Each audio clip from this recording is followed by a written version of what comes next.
വീണ്ടും സുജു ടി ബാബുവിലേക്ക്. സുജു, ഇങ്ങനെ ആ ദുരന്ത ഭൂമിയിലെ ഏറ്റവും നമുക്ക് അവരെ ജീവിതത്തിലേക്ക് മടക്കിക്കൊണ്ടുവരുന്ന വളരെയധികം പ്രത്യാശ നൽകുന്ന അനുഭവങ്ങളുടെ നേർക്കാഴ്ചകൾ പങ്കുവെക്കുന്നുണ്ട്. അതുപോലെ തന്നെ തെരച്ചിൽ പോലുള്ള കാര്യങ്ങൾ രാവിലെ തെരച്ചിൽ ആരംഭിച്ചിട്ടുണ്ടോ എന്നതുപോലെയുള്ള വിശേഷങ്ങൾ സുജു എത്തിയിട്ടുണ്ട്. സുജു, പറഞ്ഞോളൂ, ഇപ്പോൾ അവിടെ കാണുന്ന കാഴ്ചകൾ. അതുപോലെ ഏറ്റവും പ്രധാനം തെരച്ചിലാണ്. 10ാം ദിനത്തെ തെരച്ചിലിന് വേണ്ടി ഈ സന്നദ്ധ പ്രവർത്തകരൊക്കെ, സേനാംഗങ്ങളൊക്കെ എത്തി പല സ്ഥലത്തേക്ക് തിരിച്ചിട്ടുണ്ടോ, പോയോ?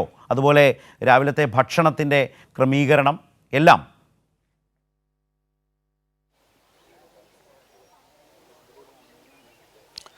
ശരത്തെ, ഞാൻ തെരച്ചിലിൻ്റെ കാര്യത്തിലേക്ക് വരാം. ഒരു കാര്യം കൂടെ പറഞ്ഞിട്ട് പോകാൻ ആഗ്രഹിക്കുകയാണ്. അതായത് രാവിലെ ജോഷില ഒരു ആൽമരത്തിൻ്റെ വാർത്ത, ഒരു സ്റ്റോറി കൊടുത്തിരുന്നു. എനിക്ക് ഈ സമീപത്തുള്ള ഇതാണ് ആ ആൽമരം. നിരവധി ആളുകളെ രക്ഷപ്പെടുത്താൻ ഏറ്റവും ഉപകാരപ്പെട്ട ഒരു ആൽമരം. ആൽമരത്തിൻ്റെ തൊട്ട് ചുവട്ടിൽ തന്നെ മറ്റൊരു കാര്യം കൂടിയുണ്ട്. അതാണ് ഞാനിപ്പോൾ പറയാൻ ആഗ്രഹിക്കുന്ന ഒരു ഗോവേണി ഏണി. ഇത് ഫയർഫോഴ്സിൻ്റെ അവർ രക്ഷാപ്രവർത്തനം ഉപയോഗിച്ച ഏണിയാണ്.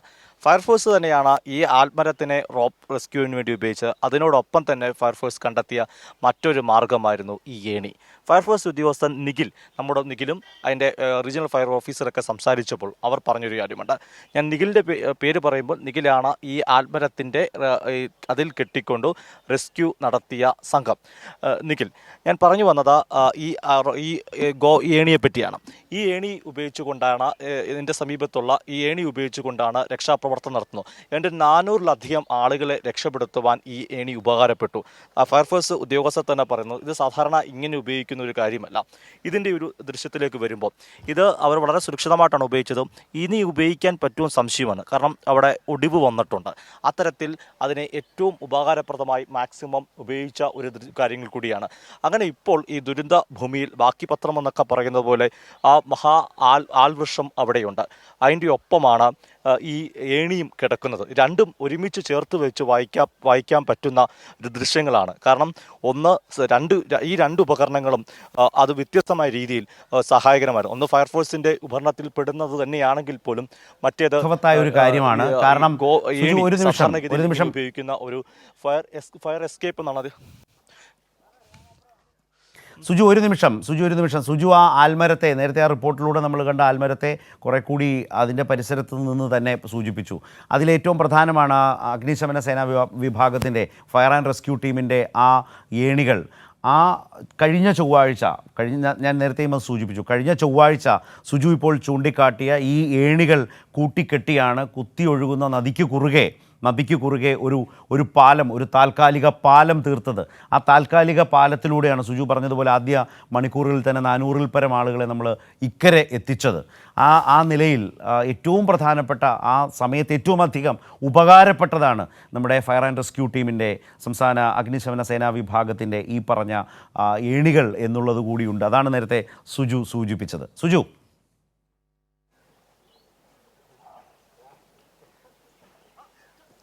ശരത്തെ, ഇപ്പോൾ എൻ്റെ കൂടെയുള്ള ഏണിയെ സൂചിപ്പിച്ച സിവിൽ ഡിഫൻസ് ടീമുണ്ട്. ഏറ്റവും പ്രധാനപ്പെട്ടതാണ് ഫയർഫോഴ്സിൻ്റെ ഒപ്പം പ്രവർത്തിക്കുന്ന സിവിൽ ഡിഫൻസ് ടീം.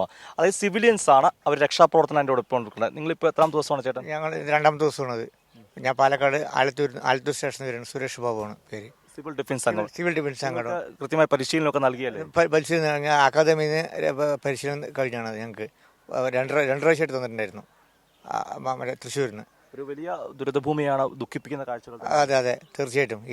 ഈ സങ്കടാവസ്ഥയാണ് ഞങ്ങൾക്ക് തന്നെ ടെൻഷൻ. ബോഡികളും ഇങ്ങനെ പശുക്കൾ, കുട്ടികൾ, മറ്റേതൊക്കെ കിടക്കുന്ന കാണുമ്പോൾ ഞങ്ങൾക്ക് വളരെ നൽകിയ പരിശീലനം ആത്മവിശ്വാസം പകരുന്നതാണ്. തീർച്ചയായിട്ടും. ഇത്രയും ഞങ്ങൾക്ക് പേടി, എനിക്കൊക്കെ സത്യം പറഞ്ഞാൽ ബോഡി ഇങ്ങനെ കാണുമ്പോൾ പേടി. ഇതിൽ വന്ന പിന്നെ ഞങ്ങൾക്ക് അതൊന്നും ഒരു പേടി ഒരു ഇതുമില്ല. നല്ലൊരു കോൺഫിഡൻറ്റ് കിട്ടിയിട്ടുണ്ട് ഞങ്ങൾക്ക്. ശരത്ത, സിവിൽ ഡിഫൻസ് സംഘങ്ങളാണ്. അവർ ഫയർഫോഴ്സ് സംഘങ്ങൾ തിരച്ചിലേക്ക് പോവുകയാണ്. നമുക്ക് ആ ദൃശ്യങ്ങൾ കൂടെ കിടക്കാവുന്നതാണ്.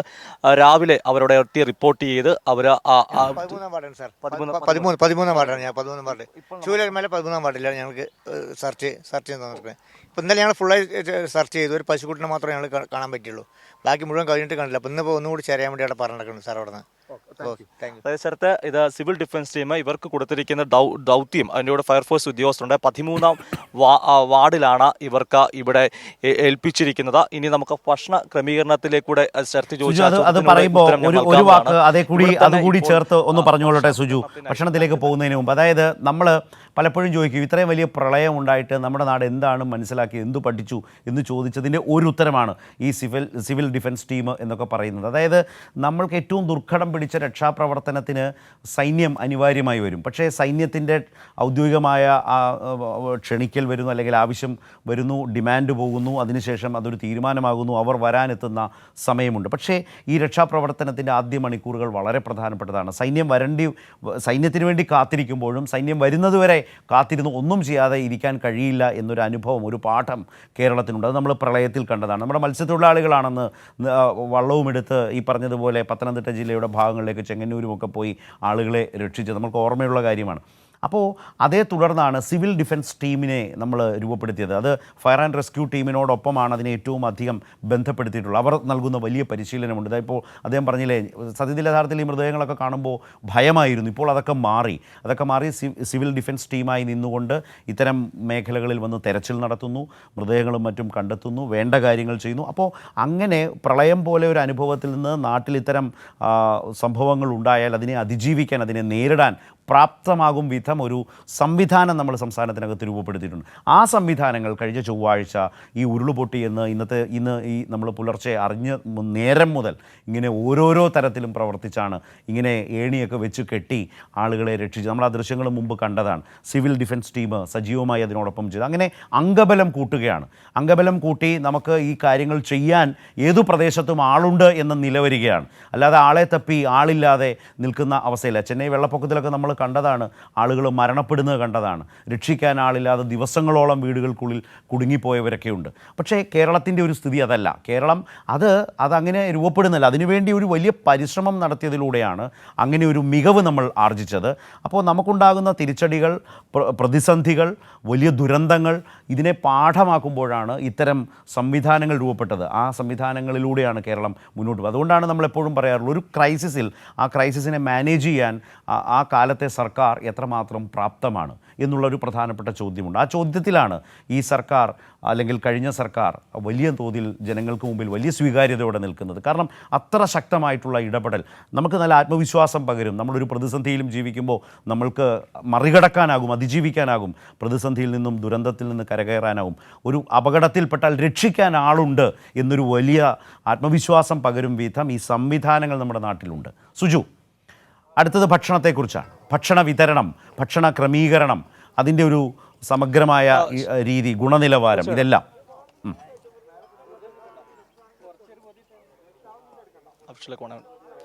ശരത്ത, ഇപ്പോൾ നമ്മൾ നിൽക്കുന്ന തൊട്ടടുത്ത് തന്നെ ഭക്ഷണ വിതരണം കാണാം.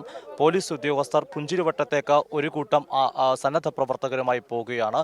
അതിനു മുമ്പ് അവർ ഭക്ഷണം കഴിച്ചോ എന്ന് അന്വേഷിക്കുന്നുണ്ട്, അവർക്ക് ഭക്ഷണം ഉറപ്പുവരുത്തുന്നുണ്ട്. ഈ ബേലിപ്പാലത്തിന് മുമ്പ് തന്നെ ആദ്യം ഒരു പാസ് കൊടുക്കുന്ന സ്ഥലമുണ്ട്. അതായത് ആളുകൾ കൃത്യമായ എണ്ണം ആവശ്യമാണ്. കാരണം എത്ര ആളുകൾ പോകുന്നുണ്ട്, അവർ തിരികെ എത്തൂ എന്ന് ഉറപ്പാക്കലും സർക്കാരിൻ്റെ ഉത്തരവാദിത്തമാണ്. അതുകൊണ്ടാണ് പാസ് ഏർപ്പെടുത്തുന്നത്. ഒരു നിയന്ത്രണത്തിൻ്റെ ഭാഗമല്ല, അത് കൃത്യമായി ഒരു സുരക്ഷിതത്വത്തിൻ്റെ ഭാഗം കൂടിയാണ്, നിയന്ത്രണം മാത്രമല്ല. അത് അവിടെ വെച്ച് ആവശ്യമുള്ളവർക്കെല്ലാം, ആ പാസ് എടുക്കുന്നവർക്കെല്ലാം ഭക്ഷണം നമുക്കും നൽകിയിട്ടുണ്ട്. നല്ല രുചിയുള്ള ഉപ്പുമാവാണെന്ന് കഴിച്ച മാധ്യമപ്രവർത്തകർ നമ്മോട് പങ്കുവെക്കുകയും ചെയ്തു. ഇപ്പോൾ നമ്മൾ കാണുന്നത് ബേലി പാലത്തിൻ്റെ സമീപവും പിന്നെയും ഒരു ഭക്ഷണ കൗണ്ടറും അതിൻ്റെ അകത്ത് കുടിവെള്ളവും ഉറപ്പാക്കിയിട്ടുണ്ട്. ആരെങ്കിലും ഈ ബേലിപ്പാലം കടന്നു വരുന്നവർ ഭക്ഷണം കഴിച്ചിട്ടില്ല എങ്കിൽ അവർക്ക് ഭക്ഷണം നൽകാൻ വേണ്ടിയാണ് ഈ സംവിധാനം. അത് കൊടുക്കുന്നതിൻ്റെ തത്സമ ദൃശ്യങ്ങൾ കൂടിയാണ്. നമുക്ക് അതിൻ്റെ ഒരു ചോദിക്കും, ഇവിടെ എത്തുന്ന എല്ലാവർക്കും ഭക്ഷണം നൽകുന്നുണ്ടല്ലേ? വെള്ളവും ഭക്ഷണം എല്ലാവർക്കും, അതെ, ഒരു വേർതിരിവില്ല, ആർക്കും ഇവിടെ എത്തുന്ന എല്ലാവർക്കും കൊടുക്കുക അല്ലേ? എല്ലാവർക്കും.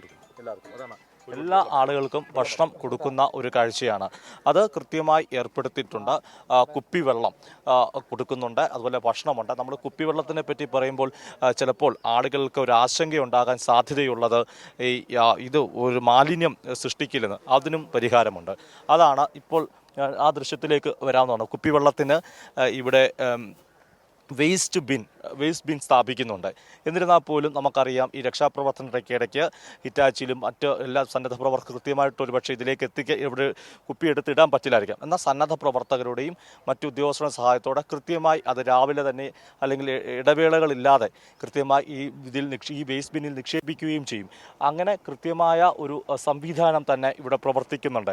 നമ്മുടെ ദൃശ്യങ്ങൾ എടുക്കുമ്പോൾ ഫയർ ആൻഡ് റെസ്ക്യൂവിലെ സിവിലിയൻസും അതുപോലെ ഓഫീസേഴ്സും അവർ രാവിലെ ഇതിന് റെഡിയായിട്ടുണ്ട്. ആംബുലൻസ് ഉൾപ്പെടെയാണ് ബേലി പാലത്തിലൂടെ കടന്നു പോകുന്നത്.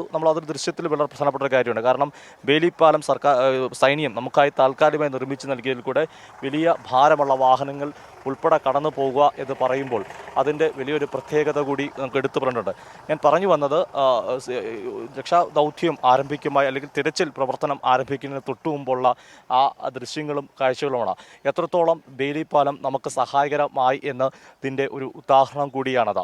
ഇപ്പോഴും ഞാൻ വീണ്ടും നമ്മൾ തിരിച്ചു വരുമ്പോൾ ഈ ഒരു സ്ഥലത്തിൻ്റെ ഒരു പ്രത്യേകത നമുക്കിവിടെ നിൽക്കുമ്പോൾ മറ്റൊരു ദൃശ്യങ്ങൾ കൂടെ ഒഴിവാക്കാനാവില്ല.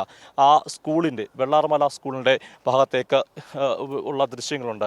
ആ വെള്ളാർമല സ്കൂളിലെ ദൃശ്യം ഇവിടുന്ന് പറയുമ്പോൾ കഴിഞ്ഞ ദിവസം നമ്മോട് സംസാരിക്കുമ്പോൾ അവിടുത്തെ ഒരു പ്രദേശവാസി പറഞ്ഞിട്ടുണ്ട്, ഈ സ്കൂൾ ഒരു പക്ഷേ ഇല്ലായിരുന്നെങ്കിൽ ഞങ്ങളുടെ നൂറുകണക്കിന് ആളുകളുടെ ജീവൻ പൊലിഞ്ഞേനും. കാരണം ആ സ്കൂളിൻ്റെ മുൻവശത്തേക്ക് പോകുമ്പോൾ അവിടെ അടിഞ്ഞുകൂടിയിരിക്കുന്ന വലിയ മരത്തിൻ്റെയും പാറക്കല്ലുകളുമാണ്. അതിനെ തടഞ്ഞു നിർത്തി ഒരു വൻമതിലായി തീർന്ന വെള്ളാർമല സ്കൂളിൻ്റെ ദൃശ്യങ്ങളാണ് ഇപ്പോൾ നമ്മൾ പ്രേക്ഷകരിലേക്ക് എത്തിക്കുന്നത്. അവിടുത്തെ 30 കുട്ടികളുടെ ജീവൻ പൊലിഞ്ഞിട്ടുണ്ടെന്നുള്ള വസ്തുതയാണ്, കണ്ണീരിൻ്റെ ഓർമ്മയാണ്. പക്ഷേ അക്ഷരം പഠിക്കാൻ അല്ലെങ്കിൽ വിദ്യാഭ്യാസത്തിന് വേണ്ടി സ്കൂൾ ഉപയോഗിക്കുമെങ്കിൽ നമ്മളുടെ മനസ്സിൽ പോലും ചിന്തിക്കാത്തൊരു കാര്യമായിരിക്കാം ഒരു സ്കൂള് വൻമതിലായി തീർന്നു. അതിലെ ഏറ്റവും പ്രധാനപ്പെട്ട കെട്ടിടം കിഫ്ബി വഴി 1 വർഷം മുമ്പ് പൂർത്തിയാക്കി മുഖ്യമന്ത്രി ഓൺലൈനായി ഉദ്ഘാടനം ചെയ്ത കെട്ടിടത്തിൻ്റെ ആണ്. ആ കെട്ടിടം നമുക്ക് ഈ ഭാഗത്ത് കൃത്യമായി കാണിക്കാൻ പറ്റില്ലെങ്കിൽ പോലും ഈ സ്കൂളിൻ്റെ മുൻഭാഗമാണ്. അവിടുത്തെ ഏറ്റവും പ്രധാനപ്പെട്ട ഒരു കാര്യം അതുതന്നെയാണ്, ആ സ്കൂള് എങ്ങനെയാണ് ഒരു രക്ഷാമാർഗമായി തീർന്നത്. ഞാൻ ഈ നിൽക്കുന്ന സ്ഥലത്ത് ഇതിൻ്റെ സമീപത്ത് ഇന്നലെ അദ്ദേഹത്തിൻ്റെ ഷെർബിൻ എന്തോ പേരുന്നു, കേരള ഫുട്ബോൾ ടീമിൻ്റെ അണ്ടർ-19 ഗോൾ കീപ്പറാണ്. ഇവിടെ നിന്ന് അദ്ദേഹം ചൂണ്ടിക്കാട്ടുകയുണ്ടെന്ന് വീട് ഇവിടെ എവിടെയോ സമീപത്താണ്. ഈ സ്കൂൾ ഗ്രൗണ്ടിലാണ് കേരള അണ്ടർ-19 ഗോൾ കീപ്പറായി വളരാൻ അദ്ദേഹത്തിന് പന്ത് തട്ടിയ ഗ്രൗണ്ടാണ് ഈ സ്കൂളിൻ്റെ ഈ തൊട്ടടുത്തുണ്ട്.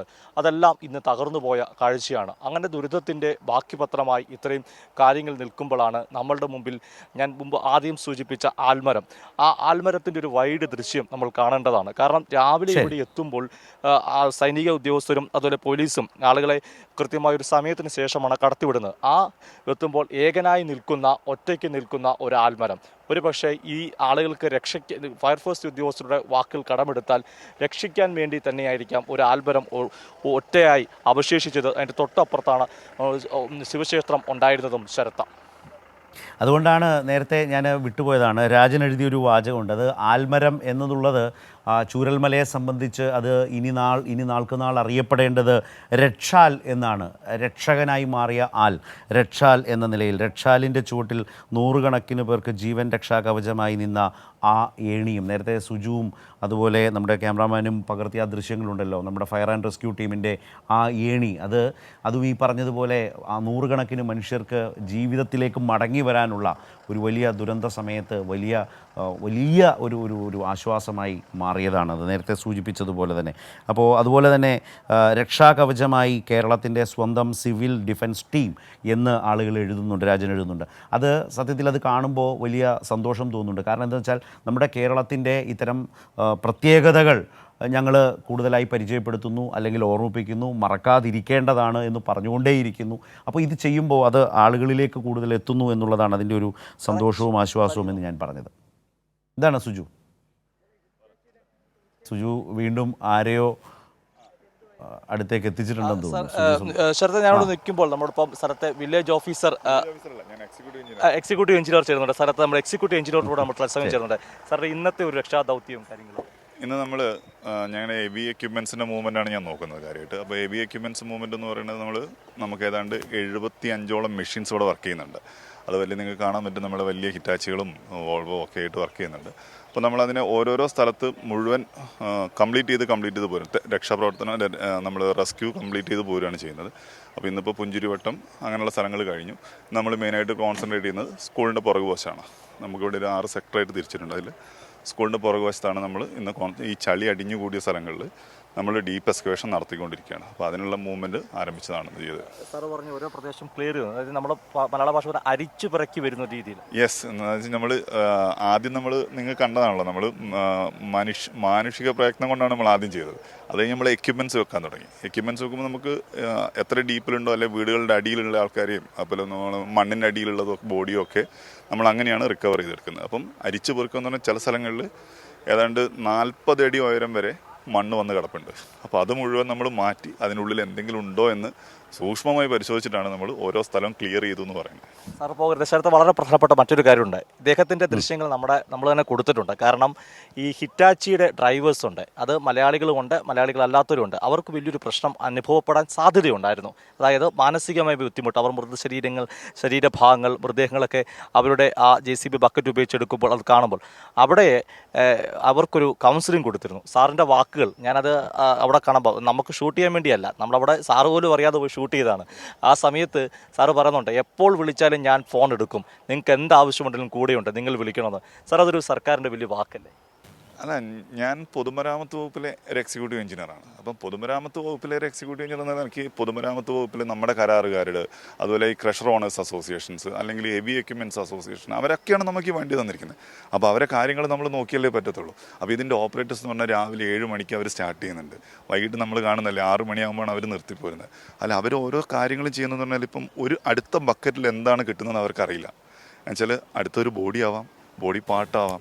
അപ്പോൾ ഇതിപ്പം നമുക്ക് തന്നെ ഇപ്പോൾ ഒരു അഴുകിയൊരു ബോഡി കാണുമ്പം നമുക്കത് എങ്ങനെ ഉൾക്കൊള്ളാൻ പറ്റുക? എന്നെക്കൊണ്ട് ബുദ്ധിമുട്ടായിരിക്കും. അപ്പം ആ സ്ഥിതിയാണ് ഇവരുടെ അവസ്ഥ. അപ്പം അവിടുന്ന് നമ്മളൊരു ബോഡി എടുക്കുമ്പോൾ അതിനുള്ള മാനസികാവസ്ഥ, ഇവർക്ക് രാത്രി ഉറക്കം കിട്ടുന്നുണ്ടോ നമ്മൾ ചോദിക്കേണ്ട കാര്യമാണ്. അപ്പോൾ അതുകൊണ്ടാണ് നമ്മൾ അവർക്ക് ഒരു കൗൺസിലിംഗ് മസ്റ്റായിട്ട് കൊടുക്കണം എന്ന് പറഞ്ഞത്. പക്ഷേ നിങ്ങളൊന്ന് ആലോചിക്കുക, നിങ്ങൾ തന്നെ ഒരു ബോഡി, ഇപ്പോൾ പത്രപ്രവർത്തകരാണ്, നിങ്ങൾ കാണുമ്പോൾ തന്നെ ഒരു ബോഡി കാണുമ്പോൾ നമ്മൾ ഒന്ന് പതറിപ്പോവും, എത്ര കട്ടിയുള്ള ആളാണെങ്കിൽ. അപ്പോൾ ഇവരൊക്കെ അങ്ങനത്തെ സാധാ മനുഷ്യന്മാരല്ലേ. ഇപ്പോൾ ഇതുവരെ കല്ലിനോടും മണ്ണിനോടും ബുദ്ധിമുട്ടി വന്നതാണ്. പക്ഷേ ഇവിടെ എത്തുമ്പോൾ അവരുടെ ഒരു രീതി മാറുകയാണ്, ബോഡിയൊക്കെ എടുക്കേണ്ടി വരുമ്പോൾ. അപ്പോൾ അവർക്ക് കൗൺസിലിംഗ് കൊടുത്തേ പറ്റുള്ളൂ. അപ്പോൾ അതായിരുന്നു കഴിഞ്ഞ ദിവസം നിങ്ങൾ കണ്ടത്. കൗൺസിലിംഗ് കൊടുത്തു. നമ്മൾ ഡോക്ടേഴ്സിനെ വെച്ചിട്ട് നമ്മൾ കൗൺസിലിംഗ് കൊടുത്തു. ഞാൻ അതിൻ്റെ മുന്നിൽ ജസ്റ്റ് ഒരു ഇൻട്രഡക്ഷൻ പറഞ്ഞാണ്. അവരൊന്നും നമ്മൾ അവരൊപ്പം ഉണ്ട് എന്നുള്ളൊരു ഉറപ്പ് അവർക്ക് കൊടുക്കണമല്ലോ, അതായിരുന്നു കണ്ടത്. സാറേ, മറ്റൊരു കാര്യമുണ്ട്, പലർക്കും അറിയാത്തൊരു കാര്യമാണ്. ഞാൻ കഴിഞ്ഞ ദിവസം ഉദ്യോഗസ്ഥരോട് സംസാരിച്ചപ്പോൾ ഈ IG സേതുരാമൻ സാറ് അടങ്ങിയ ഒരു വിപുലമായ സംഘമാണ് ഈ തെരച്ചിലിൻ്റെ ചില ഘട്ടങ്ങൾ തീരുമാനിക്കുന്നത് അല്ലേ? അതൊക്കെ മിനിസ്റ്റേഴ്സ് ഉണ്ട്, അവർ അപ്പം വൈകിട്ടുള്ളൊക്കെ മീറ്റിങ്ങുകളൊക്കെ ഉണ്ട്. അതിനെപ്പറ്റി ഞാൻ കുഴപ്പമില്ല. സാറിൻ്റെ പേരുടെ? എൻ്റെ പേര് ബൈജു എന്നാണ്. ഞാൻ KRFBയിലെ എക്സിക്യൂട്ടീവ് എഞ്ചിനാണ്, പൊതുമരാമത്ത് വകുപ്പിലെ എക്സിക്യൂട്ടീവ് എഞ്ചിനാണ്. റിയാസ് മിനിസ്റ്ററിൻ്റെ പറഞ്ഞതിൻ്റെ അടിസ്ഥാനത്തിലാണ് ഞാൻ 30-ാം തീയതി 11 മണിക്ക് ഇവിടെ എത്തിയാണ്. ഇന്ന് വരെ ഇവിടെ ഉണ്ട്, തുടരുകയാണല്ലേ ദിവസവും. എന്തായാലും വളരെ നന്ദി. കാരണം ഞാൻ സാറിൻ്റെ വാക്കുകൾ എന്നെ ശരത്തെ ഒരു വളരെ സ്പർശിച്ചൊരു കാര്യം. ശരി സുജു, ഞാൻ വരാം. വളരെ അർത്ഥവത്തായ ഒരു സംസാരമാണ്. നോക്കൂ, നമ്മളടക്കം ഇപ്പോൾ കാണുന്ന പ്രേക്ഷകരായാലും ഞാനായാലും സുജുവായാലും നമ്മളെല്ലാവരും കാണുന്നതാണ് ഈ JCB ഹിറ്റാച്ചിയൊക്കെ ഇങ്ങനെ രാവിലെ 7 മണിക്ക് തുടങ്ങി പോയിട്ട് വരാം. പാവം ഡ്രൈവർമാരൊക്കെ കൂലി മേടിച്ചൊന്നും അല്ലല്ലോ, എന്ന് പറഞ്ഞാൽ അവരുടെ ഒരു സേവനമായിട്ടാണ് ഇത് ചെയ്യുന്നത്. ഇവരെല്ലാം ഇത് വിട്ടുകൊടുത്തതാണ്, അതിൻ്റെ ഉടമകളൊക്കെയും പല അസോസിയേഷൻ. പക്ഷേ ഈ ഡ്രൈവർമാർ അവർക്ക് പരിചിതമല്ലാത്തതാണ്, മൃതദേഹങ്ങളാണ് കോരിയെടുക്കുന്നത്. ബക്കറ്റ് എന്ന് പറഞ്ഞത് ആ നിലയിൽ കോരിയെടുക്കുന്നതാണ് JCBയുടെ ബക്കറ്റിലേക്ക്. അപ്പോൾ ഇത് അവർക്കുണ്ടാക്കുന്ന ഒരു വലിയ മാനസിക ആഘാതം, അതടക്കം കണ്ടുകൊണ്ട് അവർക്ക് പ്രത്യേകം കൗൺസിലിംഗ് കൊടുക്കുക, അതിന് ഡോക്ടർമാരെ എത്തിച്ചു കൊടുക്കുക. എത്ര സമഗ്രമായിട്ടാണ് നമ്മുടെ മനുഷ്യർ ഒരു വലിയ ദുരന്തത്തിൽ നിന്ന് ഓരോ മേഖല ക്ലിയർ ചെയ്യാൻ ശ്രമിച്ചുകൊണ്ടിരിക്കുന്നത്. അതാണ് ഞാൻ പറഞ്ഞത്, ഏറ്റവും അർത്ഥവത്തായ നിലയിൽ നമ്മൾ ചില ശബ്ദങ്ങൾ കേൾക്കുകയാണ്, ചില കാര്യങ്ങൾ അറിയുകയാണ്. നമ്മളൊന്നും ചിന്തിക്കാത്ത കാര്യങ്ങളാണ് നടന്നു വരുന്നത്. വളരെ ലളിതമെന്ന് തോന്നാം, പക്ഷേ അതിൻ്റെ ഗൗരവം, അതിൻ്റെ ആഴം, അതിൻ്റെ ആവശ്യകത എത്രയോ മികച്ചത്, എത്രയോ വലുതാണ്. അതുതന്നെയാണ് ഈ ഓരോന്ന് കാണുമ്പോഴും നമ്മളെല്ലാവരും ഇങ്ങനെ വളരെ എന്താ പറയുക, ഒരു വലിയ ദുരന്തത്തിന് നടുവിൽ ചെയ്യേണ്ടതൊക്കെയും അങ്ങനെ ചെയ്തു പോകുന്ന നാടാണ് കേരളം എന്ന് മാത്രം ഇപ്പോൾ തൽക്കാലം പറഞ്ഞു നിർത്താം.